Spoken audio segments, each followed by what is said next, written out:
pictures because of the lighting. I'm like, windows, driver's work, we wanted to do that. Oh, really?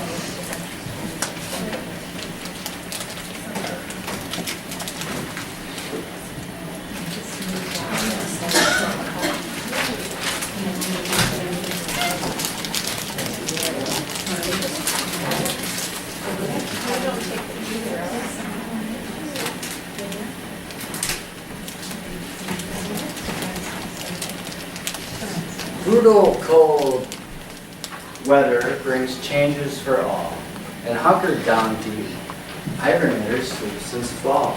So please don't disturb, there's plenty of work to be done in spring.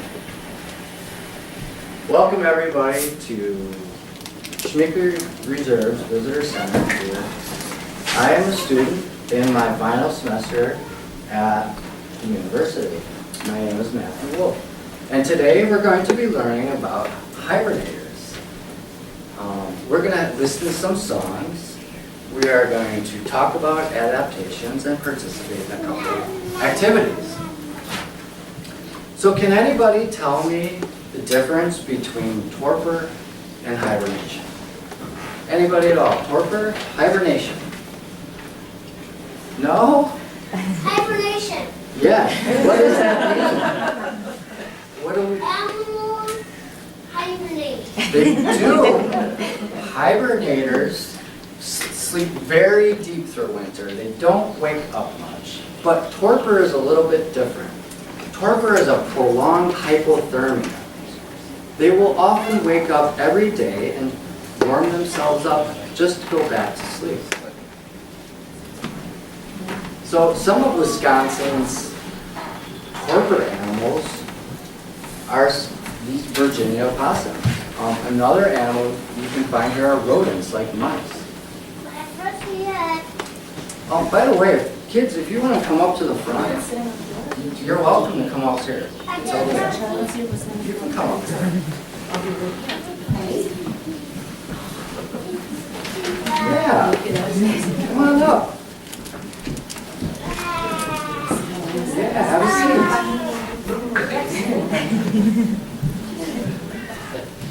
So I was saying, mice hibernate too. And these are bluebirds. Bluebirds will warm up by shivering themselves, and they go through torpor. And again, torpor is a prolonged hypothermia, or a light hibernation. Raccoons. You'll find raccoons in hollowed out trees.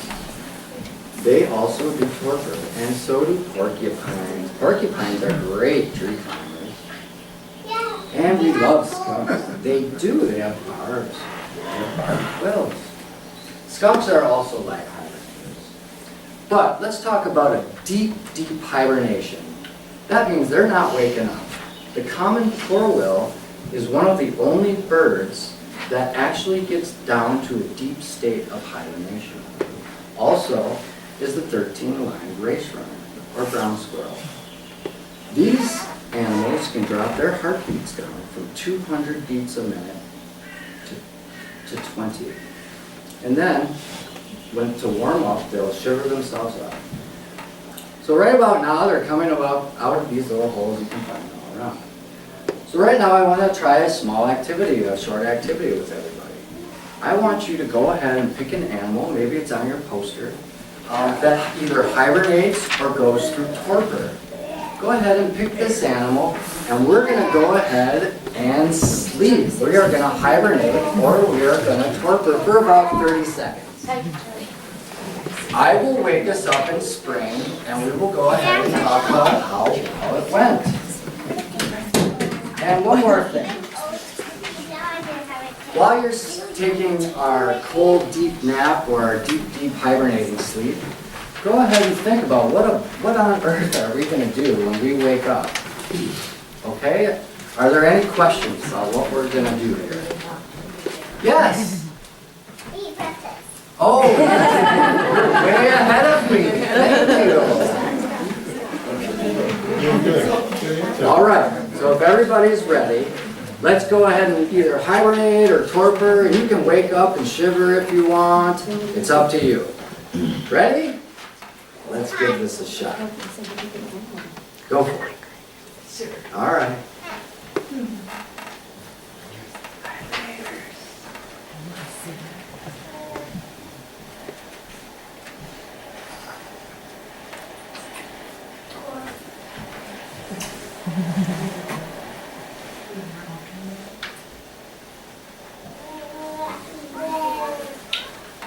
That was great, everybody.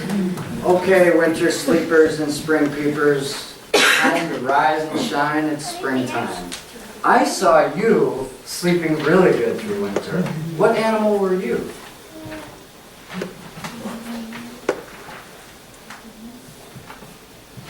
A bear. Ooh, that's a good one. Bears are deep hiders. Anybody else want to? Yes. A wolf. Wolves sleep through winter. I'm not sure if they. Yeah, a bear. More bears in the back. Oh, yeah. Great. Well, let's talk about the American black bear, huh? Ursus americanus. Bears hibernate and torpor. Mostly, though, they hibernate. They can stand up to 7 feet when they're on their hind legs. They're about 3 feet tall when they're on all fours. Bears age up to about 25 years. A female bear will grow to be about 300 pounds, and a male will get up to be 600 pounds. I have a bear paw here I'd like to pass around. And bears, black bears, are the most popular species in North America. You can find them all the way from Alaska down to Mexico, from the west coast to the east coast. This one's been tagged, as you can see. And bear's fur, I have some bear fur here. It's a little bit more than bear fur, but like a warm, fuzzy blanket or jacket.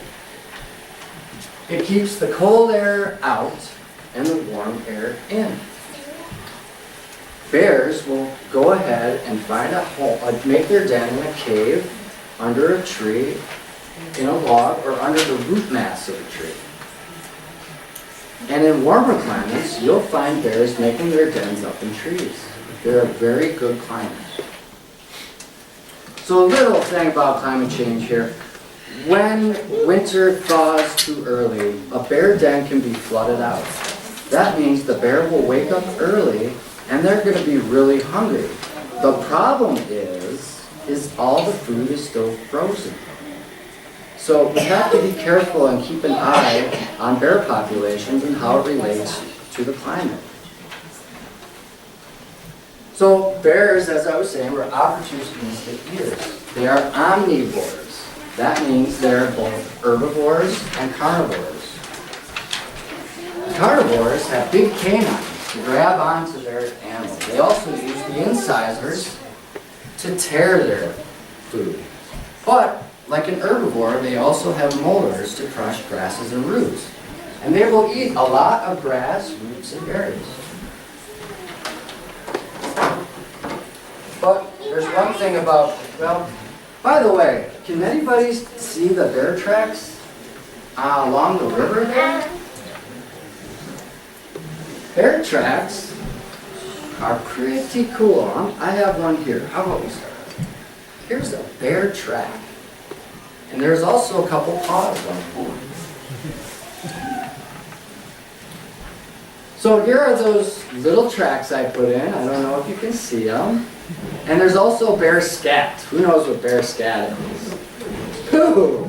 Right, can anybody see the poop? Bear poop? Well, when you're out looking and hiking in the woods, be mindful of what's around you. Bear tracks, bear scat.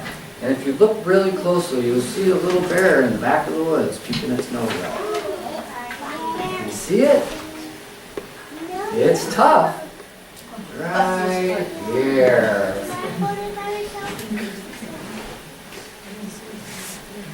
Okay. Well, bears love to eat and eat and eat. But one thing we can't give bears is food, our garbage. Because in bear country, Do not feed the bears. They are dangerous. They are hungry. Like Bobo the bear. Bobo the bear is a very healthy bear. So let's watch a 30-second song about Bobo the bear. Good old Wisconsin polka.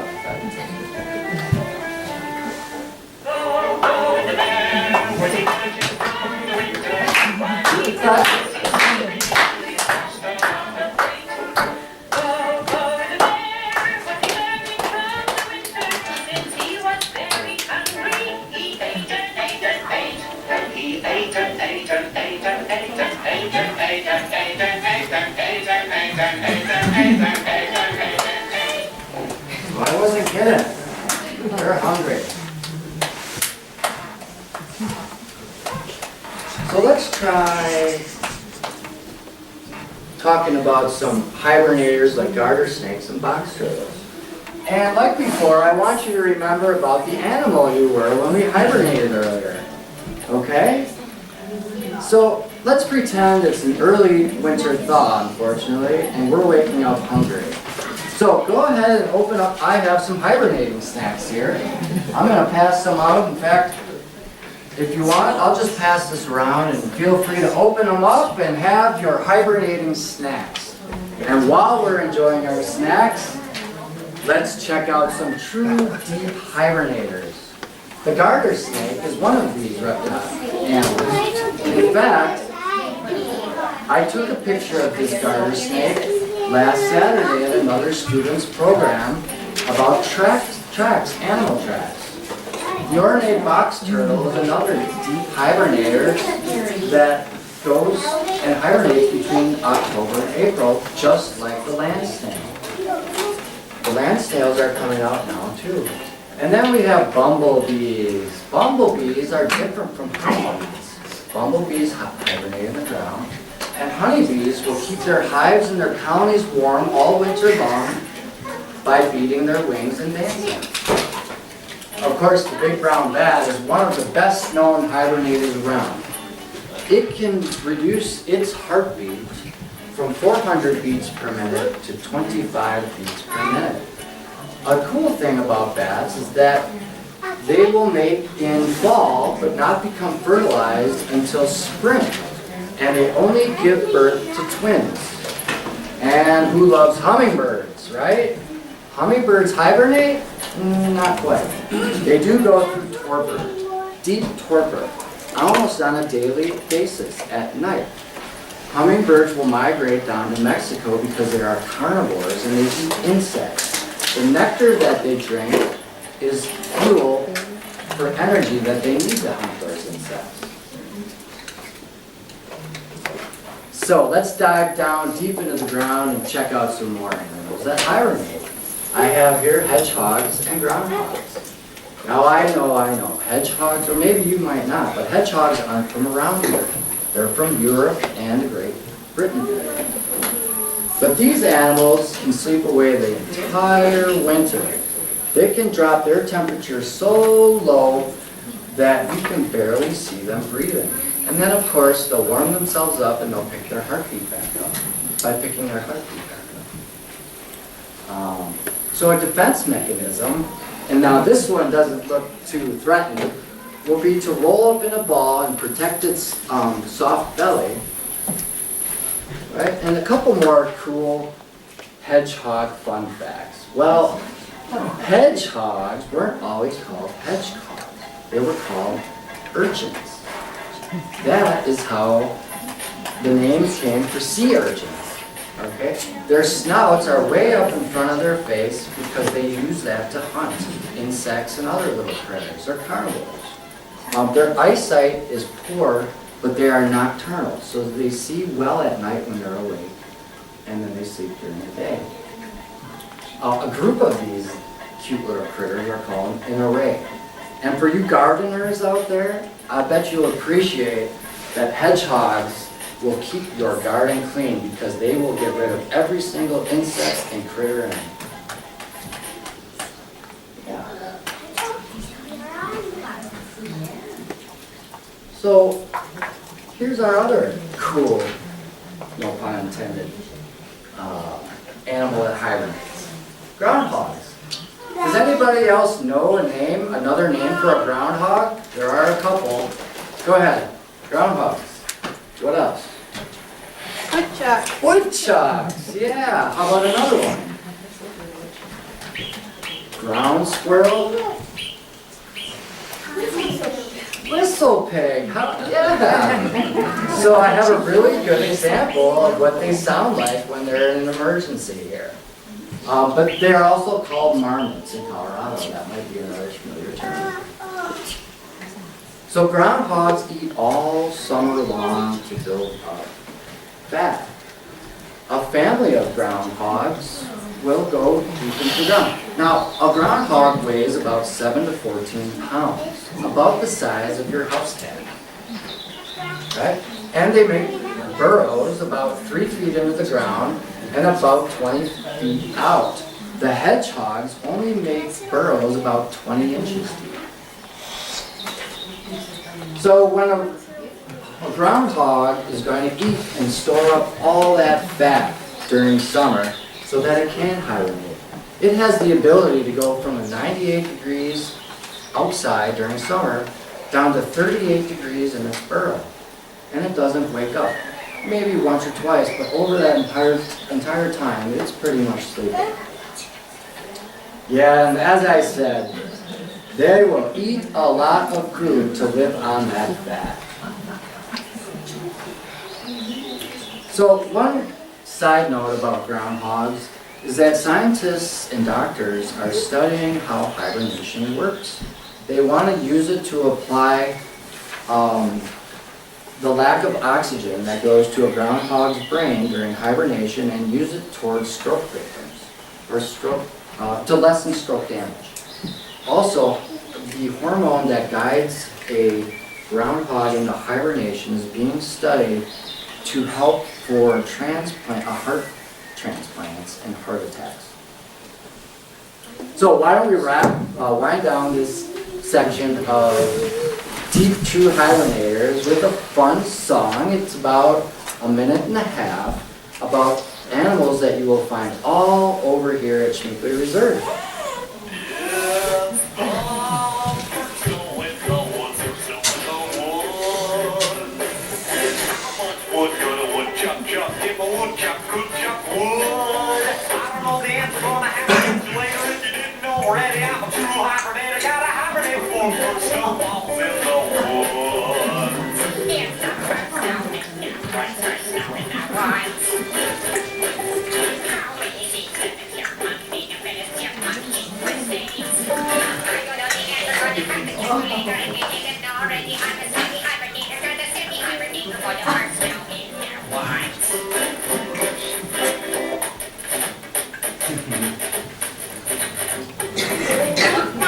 Who's there? Who's there? Who's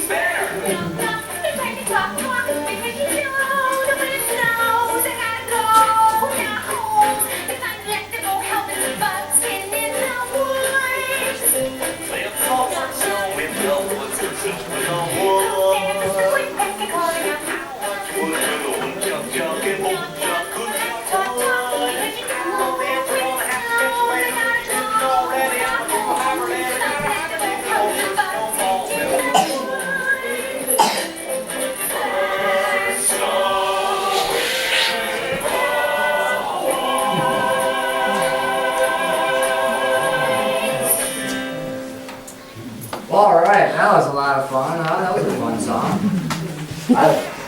I hear it in my sleep. No, they go into deep torpor. That's a great question. Okay. I had to check because I knew somebody was going to ask. So we have one more to go here. Reptiles and amphibians. And frogs in particular are really, really, really good hibernators. Frogs are cold-blooded. That means that the temperature of their body will match the temperature of the air around them. They have the ability to freeze almost. They do that by storing glucose in their fat or sugar. And so I have one more activity that I'd like to try with all of you. Maybe some of you here are pretty good at frog calls. Any good frog callers? Ribbit. Ribbit, yeah, I did one over here. Hey. Well, what is all that noise about anyway? Ribbit. Yes. You're welcome to come over here and help. Join the pond. Well, let's try this one. How do you start? Can you hear that frog? What kind of frog is that? Maybe I'll turn it up. Toad. A toad? I don't think so. Peeper. Oh, right. We have a winner over here. Spring peepers. Very good. Spring peepers are very cool. They can change their color. Within 24 hours, if you have a spring peeper behind or in front of some bright leaves and then put them into a dark area, 24 hours, they'll change color. You can identify a spring peeper, well, they're about the size of your thumb or smaller, and they have an X on their back. They're coming out these days. You should be hearing them by now. Here's another frog. What do we have here? It's a little bit different. Anybody? How about you over there with the spring peeper? What kind of frog is this one? Yeah, it's a a chorus frog. Chorus frogs are very cool. Here I have we have a chorus frog in a wetland. And this chorus frog is a male calling out to attract a mate. Unfortunately, the one next to him is also a male called a satellite male. But can you imagine an entire pond sounding like this? I sure can. You can imagine things get quite complicated. All right, let's try one more frog call. Huh? So, here's my frog people. What kind of frog is that? Bullfrog, close. Yep. So this is a wood frog. Wood frogs are about the size of spring peepers. They also have the X on their back. But wood frogs have a brown line that goes from the tip of their nose through their eyes and to about the mid part of their ridgeline. So, as I said before, frogs have great strategies in dealing with cold weather. The wood frog, like we just said, is particularly good at it. It has the ability to drop, to freeze 65% of the water in its body. And then, of course, here's another spring peeper. You can see how small it is. This is a land frog, a terrestrial. Just like the green frogs and some of the green tree frog and other tree frogs, you'll find these animals in the cracks and crevices of trees and ponds, under logs, and right about now, they're coming out there. Can anybody tell me what kind of frog this is? Toad. Like a toad, the American toad. A leopard frog, that is a really good guess. Unfortunately, they're very close, pickerel frogs. And to establish the difference between a pickerel and a leopard frog, hello. Yes, they are. And we can go out and hear them after the show, maybe. So, pickerel frogs have rectangular or square patterns and with a white border around them. Now this was your leopard frog. They do look alike, don't they? But the difference here is that theirs is a circular pattern. Yeah. Leopard frog. Well, so food isn't the only thing that these frogs are looking to do when they wake up from long hibernation. It looks like these two have found each other. And there's not a lot of time to waste in summer, so these frogs have found a match. Well, have we all had fun today learning about deep hibernators and torpor and all that? Well, I think it's for a good reason. Wisconsin is cherished for its forests and its wildlife. Every single day over this last winter, where we had a polar vortex, we were wrapped up cozy and snug in our beds every single night. But these hibernators have learned to adapt to freezing temperatures. So as they wake up this week, let's pay them some respect, give them a little bit of space, and watch as they strike out to forage for food, find a partner, and settle down a new home for next winter. Thank you everybody for coming to my presentation on Hungry Hibernators. They thank you too, and don't forget, they are all out here at Schminckley Reserve right now. It's not raining anymore. Feel free to go out and check them all out. Thank you.